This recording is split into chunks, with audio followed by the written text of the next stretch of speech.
The Quran says you are busy piling up, calculating, developing your careers, your money, your occupation, your wealth,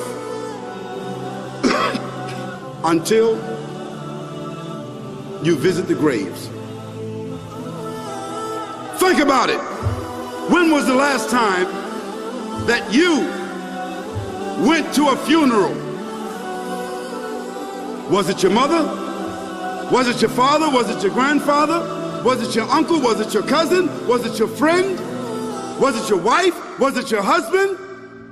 The last time that you visited the grave, when you went to a funeral and you saw that person whom you loved that was laughing, crying, live, boasting, wealthy, educated, denying, arrogant, whatever they were.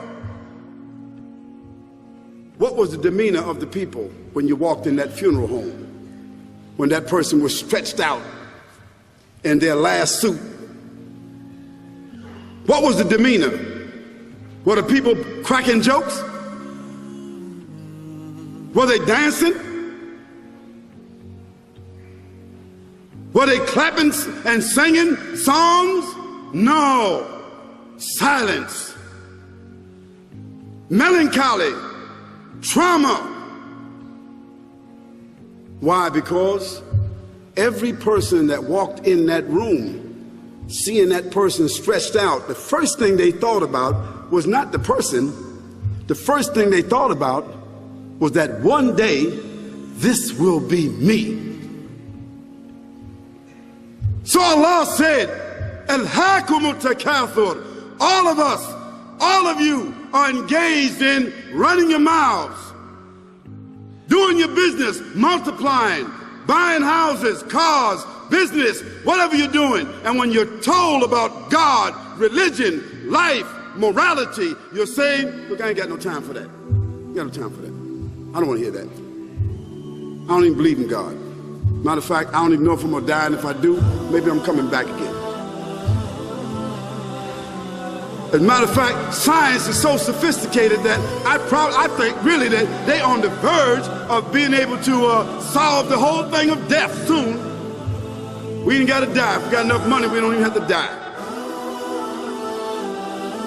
See how arrogant people can be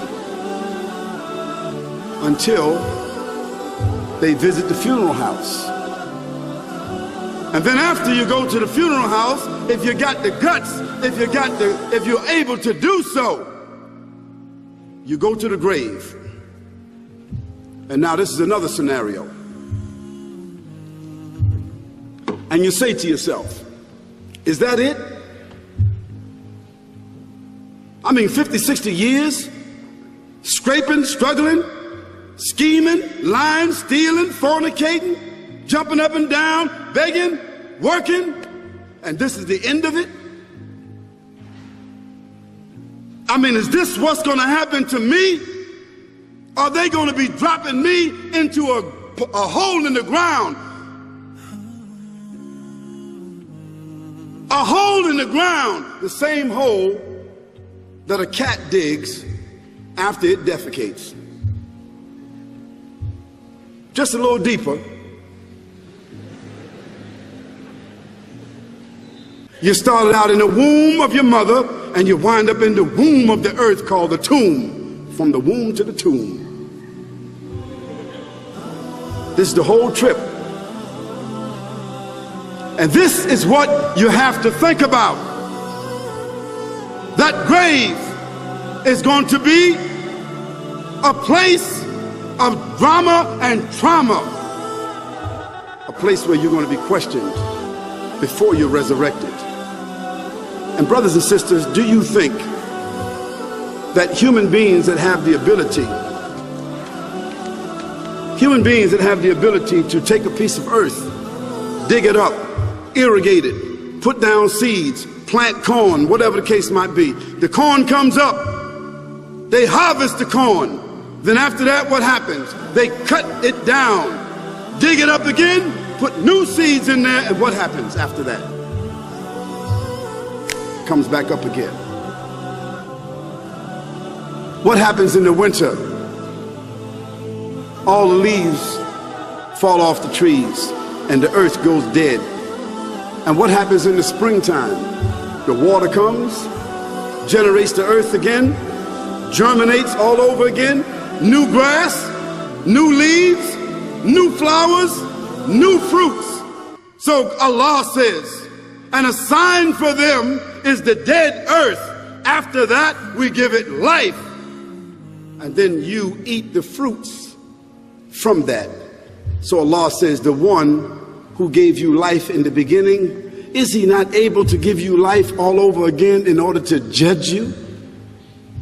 Yes, certainly. You may want to deny it because you don't want to be judged. Bismillahir Rahmanir Rahim.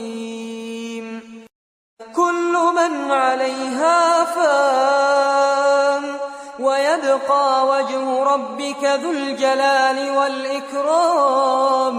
فبأي آلاء ربكما تكذبان